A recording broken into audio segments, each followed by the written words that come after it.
আসসালামু আলাইকুম। কেমন আছেন সবাই? আমরাও ভালো আছি, আপনারাও ভালো আছেন কিনা দেখেন। আমি একটা নতুন রেসিপি নিয়ে আসছি। আমার রেসিপি কচুর গাড়ির তরকারি চিংড়ি মাছ দিয়া। জানি না আপনাদের দেশে কি বলে, কচুর মুহিও বলে, কচুর ছড়িও বলে, কচুর গাড়িও বলে। দেখেন আমার রেসিপিটা কিভাবে রান্না করছি, এভাবে খেয়ে দেখবেন। খুব মজা হয়েছে। যে জিনিস দেখতে সুন্দর সে জিনিস খাইতেও সুন্দর। আপনারা এই শালুনটা খাইয়ে দেখবেন কতটা মধুর হয়েছে।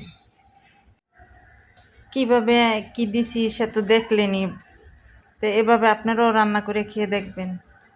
আমি আবার বাটা পেঁয়াজ ছাড়া, বাটা রসুন ছাড়া আমি তরকারি খেতে পারি না। আপনারা এইভাবে খেয়ে দেখবেন। আমার কুচানো পেঁয়াজের তরকারি আমার কাছে ভালো লাগে না। আপনারা এভাবে খেয়ে দেখবেন। খুব কি বলে লোভনীয় নাকি এরকমই হয় হবে। যাই হোক, আমি হয়তো কথা মিলে বলতে পারি না, নতুন তো, একটু শেখার জন্য একটু সুযোগ দিয়েন।